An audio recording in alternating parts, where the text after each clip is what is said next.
When you're an entrepreneur with a great idea, it can be daunting to find funding.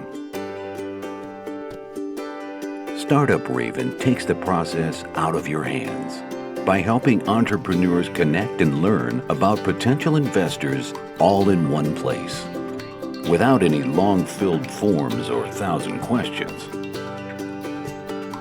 Sign up for early access at Startupraven.com.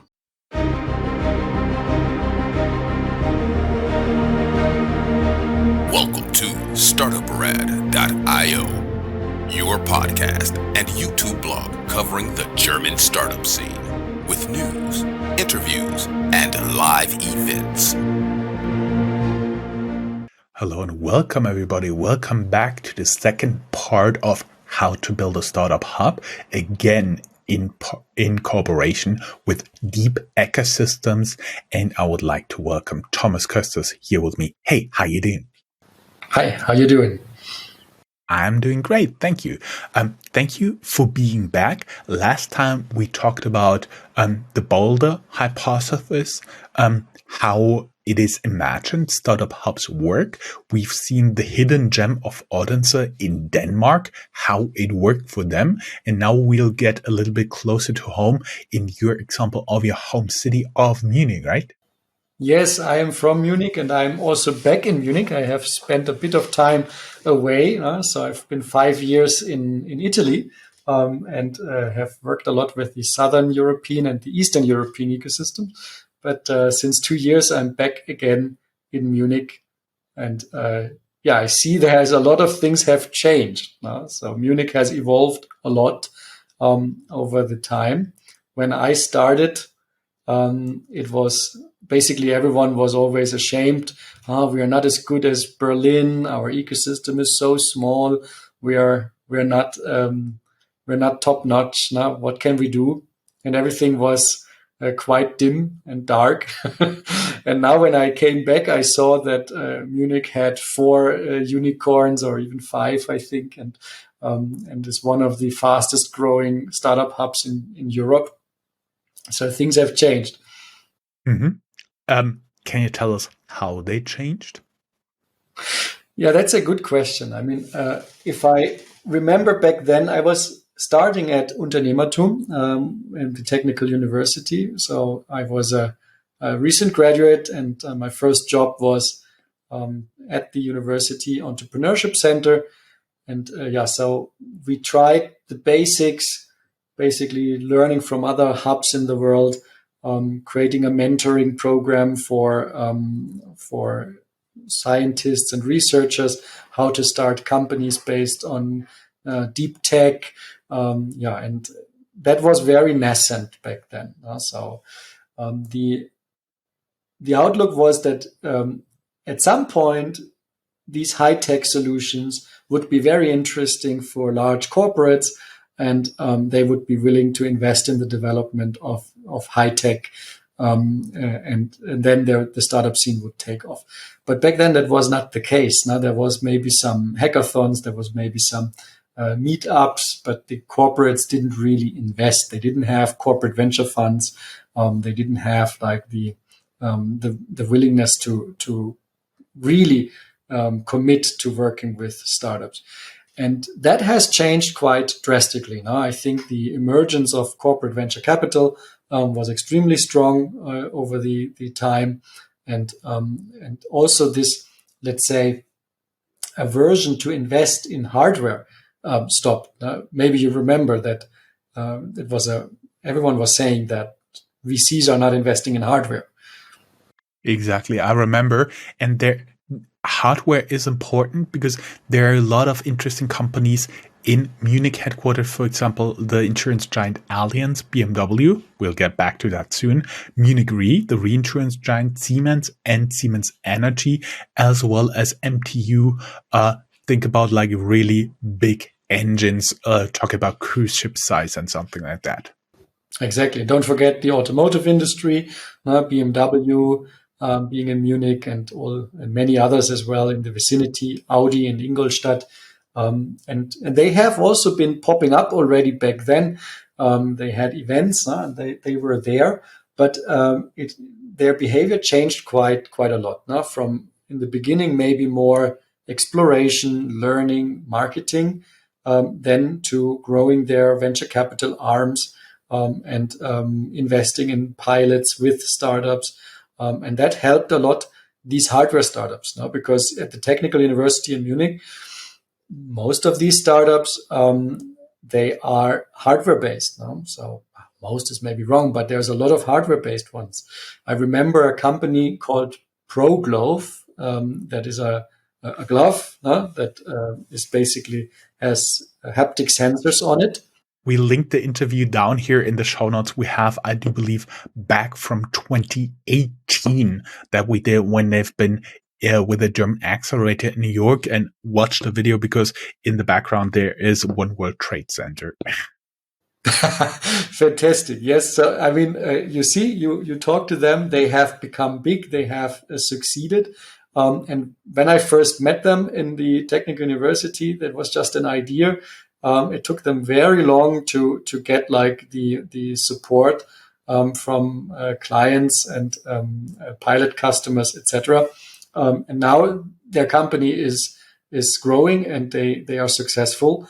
But it took very long because it's hardware, it's not software, it's not scalable in that sense. So it took a bit of time. And Munich has, I think, solved that riddle. That was something that other ecosystems that were successful before, especially I would say London and Berlin, didn't focus on. They focused a lot on the very scalable software companies, a lot of fintech.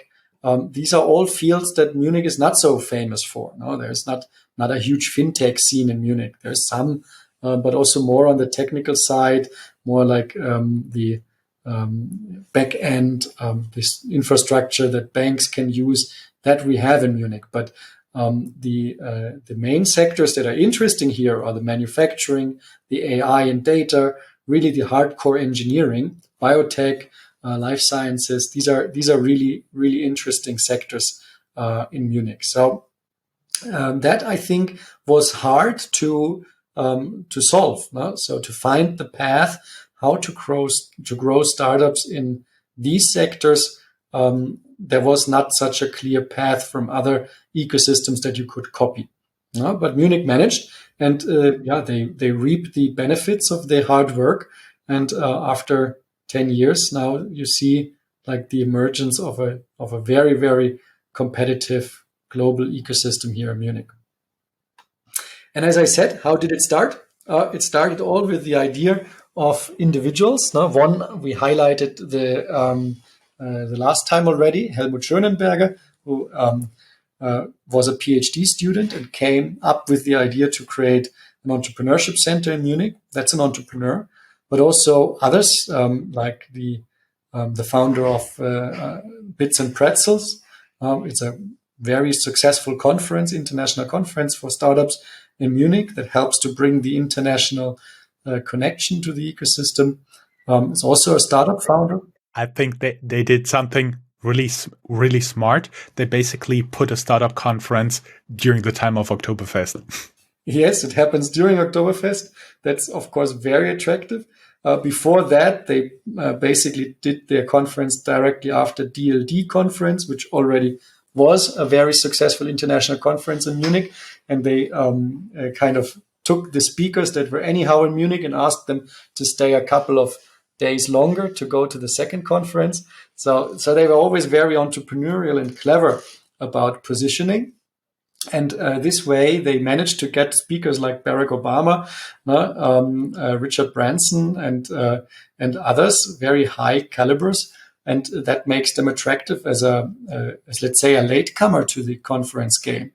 Because Web Summit, Mobile World Congress, the next these conferences, they already existed before. And Bits and Pretzels is a bit of a latecomer, but did a strong statement there. So also here, the Munich ecosystem was driven by entrepreneurs who saw an opening and really went entrepreneurial about creating this conference. And we may add that Susanne Klatten likely did some financial commitments there because she inherited large parts of BMW. Yes, and I think this is an important story here, that the entrepreneurs that created the ecosystem in Munich, they knew how to partner up. So Helmut Schönenberger was able to convince the heir of BMW to invest in the Munich ecosystem at the Technical University.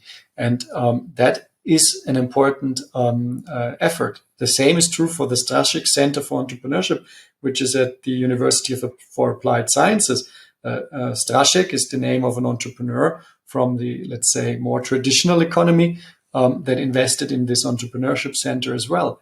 Plug and Play, an international player came in and partnered with the insurance companies in Munich, like Munich Re and Allianz, to create the Plug and Play InsurTech hub in Munich, which is today one of the most successful plug and play accelerators, if you will, in the world. So it's really a success case. Not every plug and play accelerator is such a great success, but this one really stands out. Mm-hmm. Exactly.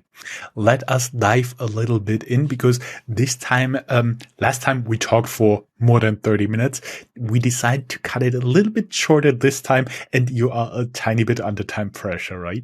Yes, I have to leave for another meeting, but I'm happy to share a bit more about Munich. I just can show here now what they are today. Now, the fourth fastest growing hub in Europe, by our numbers. So the growth of Munich is really impressive. Here are also the unicorns that we see in that have emerged in Munich already. We had in 2021.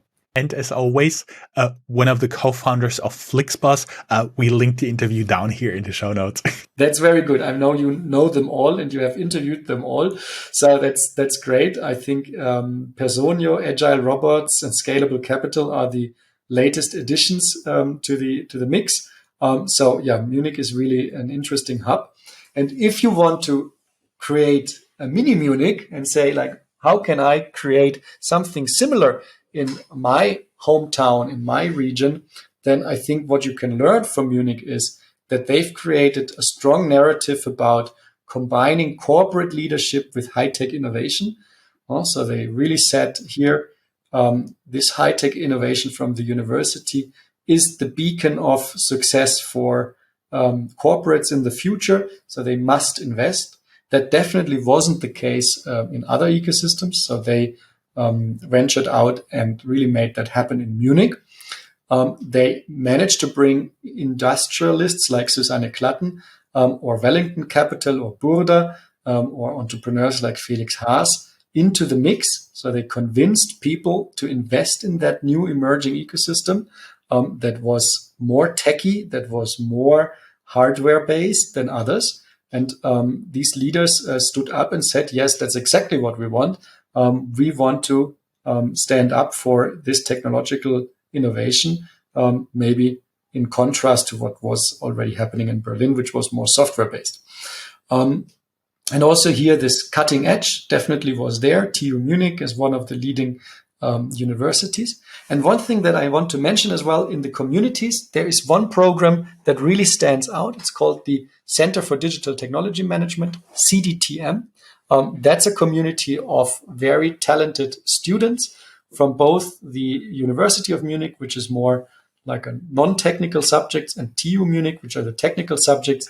And this community at CDTM is really a close knit community, very tight, where a lot of very talented people in Munich come together and think about technology trends. And basically, as a byproduct of that community, we see a lot of startups emerge. They are not primarily focused on creating startups. They are not an incubator or an accelerator. They are a study program for the best students, but that produces a lot of founders, because they have a lot of founders in the alumni, and they inspire the youngsters to do the same. So here the community really works. And again, you can learn for your own hub how to create a community from Munich. finally, maybe again, I can give a quick idea about what we do. So if you want to create an ecosystem in your home region, rather than moving away to London or Berlin, the Deep Startup Ecosystem Accelerator might be for you. We are an accelerator that supports the growth of new ecosystems.